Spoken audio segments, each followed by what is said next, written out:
नमस्कार साथियों, मैं Lalit Sharma as a faculty of psychology Chanakya group of education के यूट्यूब चैनल पर आपका स्वागत है। आपने पूर्व में एक कहावत सुनी होगी कि कुआं प्यासे के पास नहीं जाता, प्यासे को ही कुएं के पास जाना पड़ता है। लेकिन अब ये कहावत उल्टी हो गई और चरिता ये गलत साबित हो रही है। अब ऐसा हो रहा है कि कुआं ही प्यासे के पास जा रहा है। यूट्यूब चैनल के माध्यम से हम आप तक पहुँचने का प्रयास कर रहे हैं। तो ट्रेंड से हट के क्वेश्चन आ रहे हैं। थार्नडाइक, पावलोव, स्किनर से क्वेश्चन आजकल बहुत कम कर दिए। आरपीएससी ने, रीट, आरटेड या माध्यमिक बोर्ड ने ट्रेंड से हट के क्वेश्चन आ रहा है। आजकल विषय वस्तु से हट के ऐसे शानदार क्वेश्चन लेवल के क्वेश्चन आ रहे हैं। तो थार्नडाइक, पावलोव से आजकल क्वेश्चन नहीं पूछ रहा है। वो क्वेश्चन पूछ रहा है रॉबर्ट एम गेने से, क्वेश्चन पूछ रहा है अल्बर्ट बंडरा के सामाजिक अधिगम सिद्धांत से, क्वेश्चन पूछ रहा है कोहलबर्ग के नैतिक विकास से, क्वेश्चन पूछ रहा है विलियम मैकडूगल के संवेगात्मक विकास के सिद्धांत से। इस तरह से ट्रेंड से हटके क्वेश्चन पूछ जा रहे हैं। तो आज हम नई विषय वस्तु के सामने विषय वस्तु को लेकर आपके सामने उपस्थित हुए हैं। रॉबर्ट एम गेने का श्रृंखला अधिगम सिद्धांत। रॉबर्ट एम गेने का श्रृंखला अधिगम सिद्धांत। इस रॉबर्ट एम गेने ने स्वयं ने ज़्यादा कुछ किया नहीं, दुनिया के महत्वपूर्ण सिद्धांतों को सुव्यवस्थित और क्रमबद्ध रूप से जमा दिया है और स्टेप्स जमा है क्रमबद्ध और सुव्यवस्थित रूप से। इसीलिए गेने का इसे सोपान की सिद्धांत भी कहते हैं। गेने का अधिगम सोपान की सिद्धांत। इसने अधिगम के 8 प्रकार बताए। कितने प्रकार बताए? 8 प्रकार से मतलब अधिगम के 8 स्तर बताए। 8 स्तर बताए। 8 स्तर को सीढ़ी बाय सीढ़ी, स्टेप बाय स्टेप जमाया है। इसलिए इस 8 स्तर की वजह से इस सिद्धांत को अष्टपदी सोपान की सिद्धांत भी कहा जाता है। इसलिए गेने के इस सिद्धांत को 8 प्रकार होने के कारण अष्टपदी सोपान की सिद्धांत भी कहा जाता है। और ये स्टेप बाय स्टेप जमे, इसलिए इसको सोपान की सिद्धांत या सीढ़ी वाला सिद्धांत कह देते हैं। स्टेप बाय एक सीढ़ी ऊपर जाने के लिए नीचे सीढ़ी, फिर ऊपर वाली सीढ़ी, फिर ऊपर वाली सीढ़ी, यह सीढ़ी बाय सीढ़ी चल के हम टॉप पे पहुंच जाएंगे। इसलिए 8 सीढ़ियों का निर्धारण रॉबर्ट एम गेने ने सुव्यवस्थित और क्रमबद्ध रूप से किया है।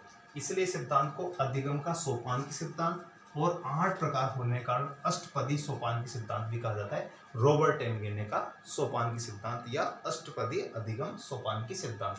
रॉबर्ट एम गेने ने द कंडीशन ऑफ लर्निंग नामक पुस्तक में, पुस्तक का नाम क्या है? The condition of learning. पुस्तक का नाम ध्यान रखना है। पुस्तक के नाम ज्यादातर पूछ रहा है कौन से मनोवैज्ञानिक कौन सी किताब लिखी है, उसमें कौन सिद्धांत को रचा, छापा है, कुछ भी है इस तरह का। द कंडीशन ऑफ लर्निंग किसकी बुक है? रॉबर्ट एम गेने की। कब छापी, कब इस सिद्धांत को प्रतिपादन किया? 1965 में इस सिद्धांत को लिखा है इसने, द कंडीशन ऑफ लर्निंग ने, अधिगम का सोपान की सिद्धांत। इस पुस्तक का नाम द कंडीशन ऑफ लर्निंग। इस सिद्धांत का एक नाम और है अष्टपदी सोपान सिद्धांत, क्योंकि इसमें कितने पद है? 8 स्तर है या 8 पद है। अधिगम का सोपान की सिद्धांत जिसे कहा जाता है। पहला जो सिद्धांत हमने इसमें, रॉबर्ट एम गेने ने इन सिद्धांतों को एक पिरामिड के रूप में दर्शाया है। किसके रूप में दर्शाया? पिरामिड के रूप में दर्शाया। इस तरह का एक पिरामिड है, उसके रूप में दर्शाया। नीचे से ऊपर जाते हैं, ये उच्च स्तर है, ये निम्न स्तर है, इस तरह से दर्शाया। लेकिन हम पिरामिड के माध्यम से भी इसको समझेंगे। लेकिन आज याद, क्योंकि आजकल एक क्वेश्चन का क्रम इस तरह पूछ रहा है कि पहला कौन सा है, दूसरा कौन सा है, तीसरा कौन सा है, इस तरह से पूछ लेता है कि निम्न में से क्रमबद्ध रूप से जमाइए। क्रमबद्ध रूप से पहला ये है, दूसरा है, तीसरा है, चौथा, इस तरह से पूछ लेता है। हो सकता है कि ऊपर फर्स्ट और सेकंड नहीं देके, नीचे वाले भी देखे, बीच के पूछ ले और इनको क्रम से जमाइए। तो इसलिए क्रमशः आपको 8वें याद होने चाहिए। इसलिए हमने थोड़ा इसको सिस्टम से लिखा है। फिर हम पिरामिड के माध्यम से भी इसको समझेंगे कैसे लेंगे। तो सबसे पहले जो इसने अधिगम के प्रकार स्तर दिए, तो सबसे पहला जो प्रकार बताया संकेत अधिगम स्तर। संकेत अधिगम को इंग्लिश टर्मिनोलॉजी ध्यान रखना, हो सकता है कि यहाँ का दूसरा पर्यायवाची शब्द लिख दे, क्योंकि इंग्लिश टर्म में एक ही या 2 शब्द लिखे होंगे। संकेत अधिगम को सिंबल लर्निंग या एम्ब्लेम लर्निंग भी कहा जाता है। संकेत अधिगम को सिंबल लर्निंग या एम्ब्लेम लर्निंग भी कहा जाता है। दूसरा जो स्तर बताया है उद्दीपन अनुक्रिया अधिगम स्तर। दूसरा जो स्तर है उद्दीपन अनुक्रिया अधिगम स्तर, इसको स्टिमुलस रेस्पॉन्स लर्निंग स्टेप भी कहा जाता है। Stimulus response. तीसरा स्तर श्रृंखला अधिगम स्तर। श्रृंखला अधिगम स्तर को चेन लर्निंग कहा जाता है, चेन लर्निंग। फोर्थ आता है शाब्दिक अधिगम स्तर, शाब्दिक को वर्बल लर्निंग। और फिफ्थ आता है विभेदात्मक अधिगम स्तर, विभेदात्मक अधिगम स्तर को कहेंगे डिफरेंशियल लर्निंग स्टेप कहा जाता है। और 6 नंबर का छठा नंबर आता है संप्रत्यय अधिगम स्तर। संप्रत्यय अधिगम स्तर को कंसेप्चुअल लर्निंग भी कहा जाता है। और 7वां नंबर आता है नियम अधिगम स्तर, लॉ या रूल लर्निंग।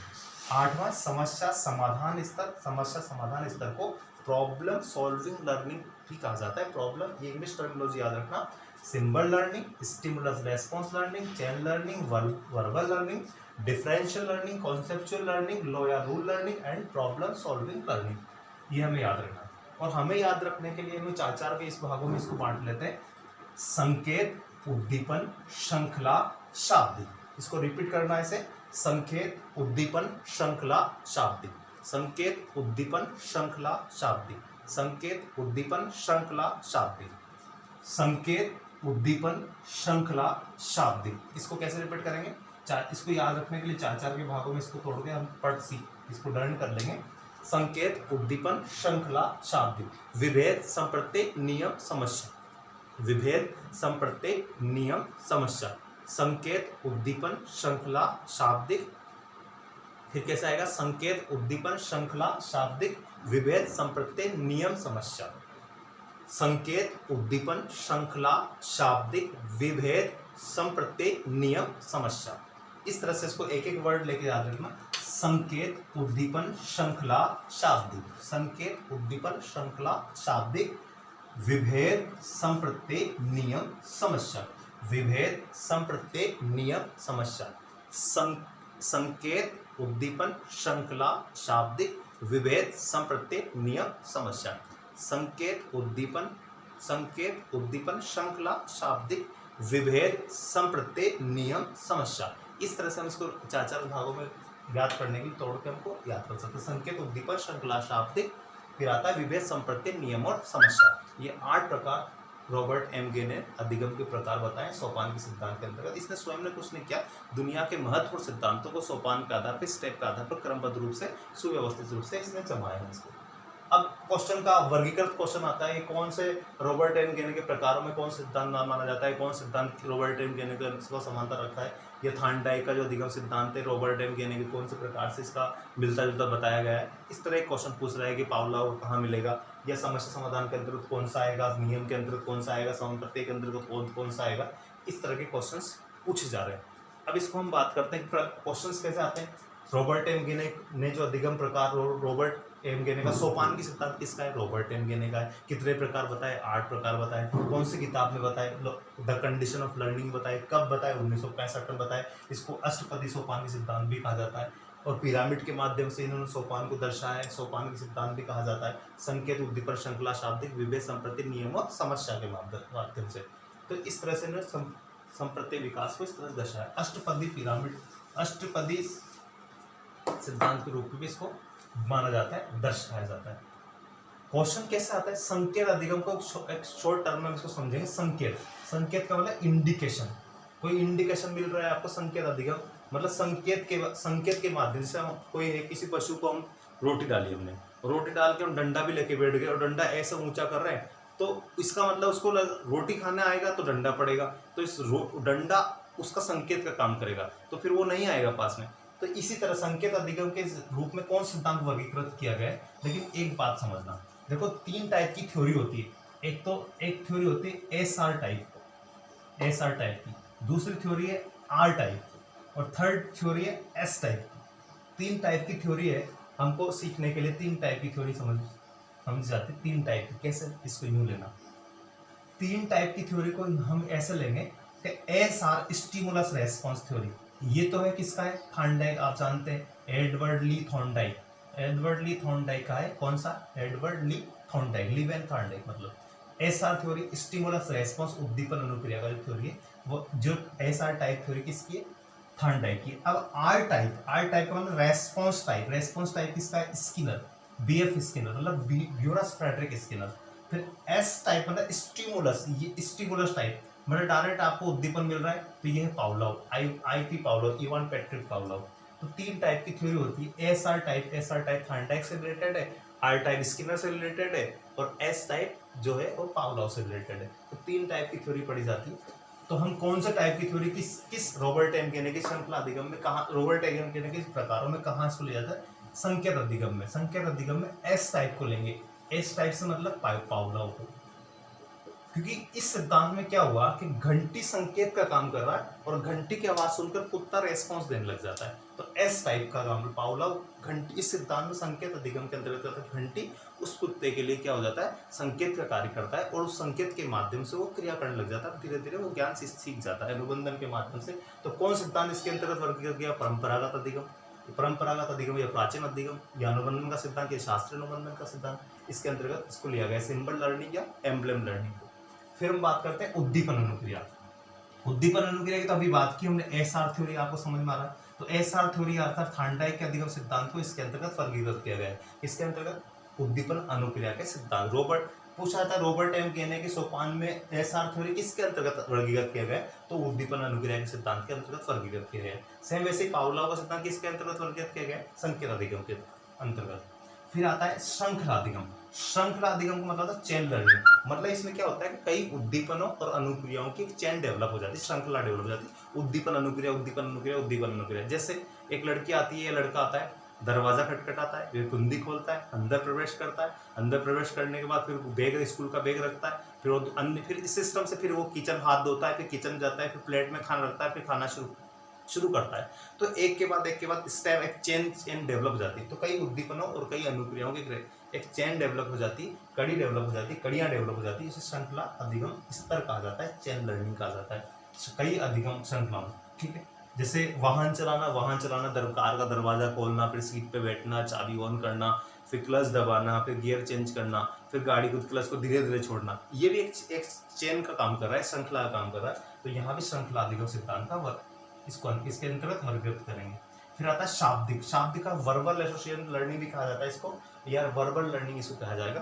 क्यों कहा जाएगा, शाब्दिक, शब्दों के माध्यम से हम सीखते हैं। जैसे कविता याद करना, गीत याद करना, कविता रटना, गीत रटना, किसी किताब को पढ़ना और किसी भी निबंध प्रतियोगी निबंध को याद करना, निबंध पढ़ना, ये सारी चीजें किसके अंतर्गत आती है, शाब्दिक अधिगम के अंतर्गत ली जाती है। विभेदात्मक अधिगम, विभेदात्मक मतलब हम वस्तुओं में अंतर करना सीख जाते हैं। विभेदात्मक अंतर, जैसे हम बच्चा बाहर निकला तो उसको गाय भी दिखी, कुत्ता भी दिखा, बकरी भी दिखी, तो वो कह रहा है कि ये गाय है, ये बकरी है, ये कुत्ता है। वो अलग अलग विभेद कर पा रहा है, उसमें अंतर कर पा रहा है, डिफरेंट मेंटेन कर पा रहा है माइंड में। वो सारी चीजें किससे आती है, विभेदात्मक अधिगम के अंतर्गत। संप्रत्यय अधिगम का मतलब होता है कि इमेज या कंसेप्ट केवल डेवलप माइंड में डेवलप कर लेता है। जैसे जीन प्याजे को संज्ञानात्मक, संप्रत्यय विकास मतलब मानसिक विकास से मतलब, जैसे अभी विभेद कर लिया बच्चे ने कि ये अलग अलग है, गाय अलग है, पशु ये बकरी अलग है, कुत्ता अलग है।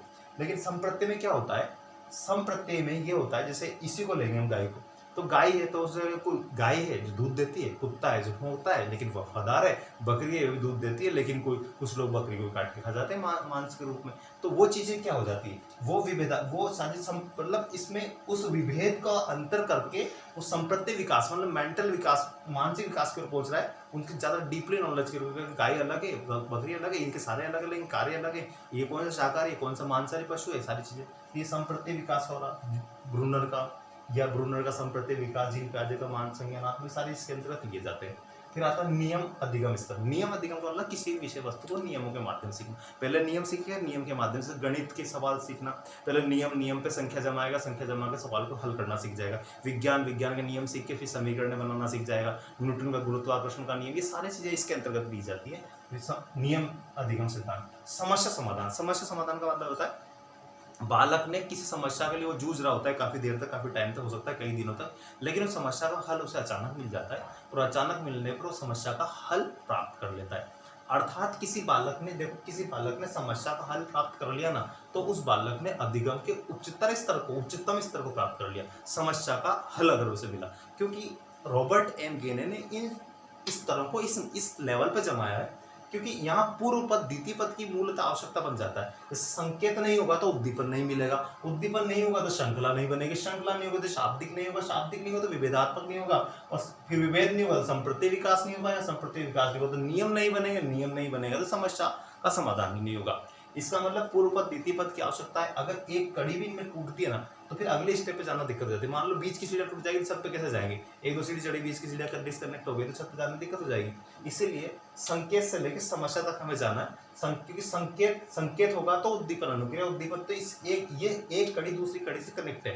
तो संकेत, उद्दीपन, श्रृंखला, शाब्दिक, विभेद, संप्रत्यय, नियम और समस्या, इस तरह से हम इसको चीज को याद करेंगे। लेकिन रॉबर्ट एम गेने ने इसे एक पिरामिड के माध्यम से दर्शाया, एक पिरामिड के माध्यम से इसको दर्शाया। जैसे देखते हैं कैसे, रॉबर्ट एम गेने ने इसको पिरामिड के रूप में दर्शाया। इस बुक को नाम द कंडीशन ऑफ थॉट। एक पिरामिड, इस तरह का एक पिरामिड लिया तो इस तरह का एक पिरामिड, जैसे 1 2 3 4 5 6 7 और 8। इसको क्रम भी डाल के देख लेते हैं, 4 5 6 7 और 8। पिरामिड 8 है, इसका मतलब ज्यादा है। तो ज्यादा, कम से ज्यादा की हमने समझने के दृष्टिकोण से सीरियल से लिखा था, लेकिन रॉबर्ट एम गेने ने इसको नीचे से ऊपर की ओर लिखा है, क्योंकि एक नंबर पे हमने इस संकेत को लिया तो संकेत को यहां लिखा उसने, संकेत अधिगम स्तर। दूसरा संकेत के बाद उद्दीपन, अनुक्रिया स्तर। थर्ड उसने लिया श्रृंखला अधिगम स्तर। चौथा लिया शाब्दिक। चौथा क्या लिया? शाब्दिक अधिगम स्तर। पांचवा विभेद, मैं शॉर्ट में लिख देता हूं, विभेदात्मक, ये विभेद अधिगम स्तर। छठा है संप्रत्यय। छठा क्या है? संप्रत्यय अधिगम स्तर। सातवां नियम अधिगम और आठवां समस्या समाधान स्तर। समस्या देखो, ये संकेत अधिगम को देखा जाए तो ये निम्न पद है, ये निम्न स्तर है। ये अधिगम सीखने के क्रम का जो है, जो स्तर है वो कौन सा स्तर माना जाता है? निम्न स्तर। तो उच्च स्तर कैसे कहेंगे? समस्या समाधान। ये दो क्वेश्चन तो ये बन गए, निम्न स्तर बताइए, उच्च स्तर बताइए। तो उच्च स्तर कौन सा है? समस्या समाधान। और निम्न स्तर कौन सा है? संकेत अधिगम। क्योंकि संकेत नहीं होगा तो उद्दीपन नहीं मिलेगा, उद्दीपन के बाद श्रृंखला, शेष आपस में एक दूसरे से जुड़ी हुई, इस क्रम से, इस तरह से हम चलेंगे इसको। लेकिन देखो, अब इसमें दो चीजें निकल के आती है। दो चीजें ये निकल के आती है कि यूं समझना, ये 3 से 1 से 3 तक है, ये जो है, ये जो सिद्धांत, ये स्तर है, संकेत, उद्दीपन और श्रृंखला, ये तीनों स्तर मानव व पशु, मानव व पशु दोनों के व्यवहार का अध्ययन करता है। ये दो जो अधिगम का जो स्तर बताए रॉबर्ट एम गेने ने, संकेत, उद्दीपन और श्रृंखला, ये तीनों स्तर मानव और पशु दोनों के व्यवहार का अध्ययन करेंगे। और 8 से लेकर 4 तक ये केवल मानव के व्यवहार का अध्ययन करेगा। 8 से लेकर 4 तक ये केवल मानव के व्यवहार का अध्ययन करेगा। कैसे? देखो, अभी ये प्रश्न पूछ लेता है कि रॉबर्ट एम गेने के प्रकारों में कौन सा प्रकार मानव और पशु दोनों का अध्ययन करता है, मानव और पशु दोनों के व्यवहार का अध्ययन करता है? तो तीनों, संकेत, उद्दीपन और श्रृंखला, ये तीनों मानव के व्यवहार का, मानव और पशु दोनों के व्यवहार का अध्ययन करता है। कौन सा मानव? केवल मानव का अध्ययन करता है। तो मानव का अध्ययन 4 से लेकर 8 तक, ये शाब्दिक, विभेद, संप्रत्यय, नियम और समस्या, ये 4 से लेकर 8 तक जो बचे हुए, ये 8वें जो है, अब ये 4 से लेकर 8 तक, ये जो है, ये मानव, केवल मानव के व्यवहार का अध्ययन करता है। अब पूछता है कि मानव के व्यवहार का अध्ययन कितना कौन करता है? तो मानव के व्यवहार का अध्ययन तो 8वें करते हैं, ये तीनों भी तो मानव के व्यवहार का अध्ययन कर रहे हैं, मानव, पशु के साथ मानव का भी कर रहे हैं। तो मानव के व्यवहार का अध्ययन तो 1 से लेकर 8 तक करता है, लेकिन पशु के व्यवहार का अध्ययन 1 से लेकर 3 तक ही करता है। तो ये ध्यान रखना, ये कौन सा रॉबर्ट एम गेने का श्रृंखला प्रकारों में प्रकार जो कौन सा सोपान मानव के व्यवहार का अध्ययन करता है, कौन सा मानव के व्यवहार का अध्ययन नहीं करता है, कौन सा पशु के व्यवहार का अध्ययन करता है, कौन सा पशु के व्यवहार का अध्ययन नहीं करता। तो संकेत से लेकर श्रृंखला अर्थात 1 से लेकर 3 तक ये दोनों ही मानव और पशु के व्यवहार का अध्ययन करते हैं।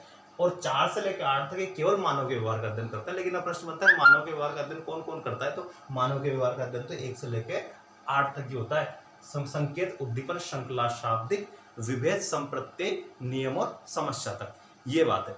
अब होता है, अब इसको समझना आप, जैसे श्रृंखला की हम बात करते हैं, श्रृंखला, अब इसको एक एक करके भी समझ लीजिए आप। तो ये ध्यान रखना, इस तरह के पिरामिड के माध्यम दर्शाया संकेत से लेकर, तो समस्या समाधान अधिगम का उच्च स्तर है और संकेत अधिगम का निम्न स्तर है। यदि किसी बालक ने संकेत से चलकर समस्या का समाधान पा लिया, इसका मतलब उस बालक ने अधिगम का उच्चतम स्तर को प्राप्त कर लिया, उच्चतम स्तर को गेन कर लिया। इसको इधर देखना, अब कैसे अधिगम के उच्च स्तर को गेन कर लिया। संकेत अधिगम की बात करें हम, एक एक करके अलग अलग भी समझ लीजिए आप। संकेत अधिगम स्तर, संकेत अधिगम स्तर की हम बात करें, संकेत अधिगम में क्या है? हमने इसको, संकेत अधिगम में कौन सा सिद्धांत वर्गीकृत किया गया?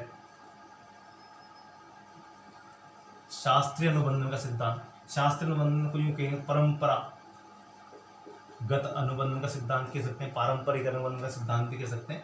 तो ये पावलोव वाला जो सिद्धांत है, पावलोव वाला सिद्धांत किसके अंतर्गत वर्गीकृत किया गया? संकेत अधिगम के अंतर्गत वर्गीकृत किया गया, क्योंकि इसमें सीखने वाले की भूमिका गुण होती है, यंत्रों होती है और आदतों को निर्माण किया जाता है, अनुशासन इसमें डेवलप किया जाता है इस तरह से। क्योंकि संकेत अधिगम को क्या माना जाता है कि संकेत अधिगम को अधिगम का आधार स्तर भी कहा जाता है। संकेत अधिगम को अधिगम का आधार स्तर भी कहा जाता है। संकेत अधिगम को आधार स्तर, क्योंकि ये अधिगम का निम्न स्तर, न्यू बेसमेंट जो तैयार होता है वो संकेत अधिगम से ही व्यक्ति का तैयार होता है। फिर दूसरे सिद्धांत, दूसरे वर्ग इसकी इस सोपान की बात करें, उद्दीपन अनुक्रिया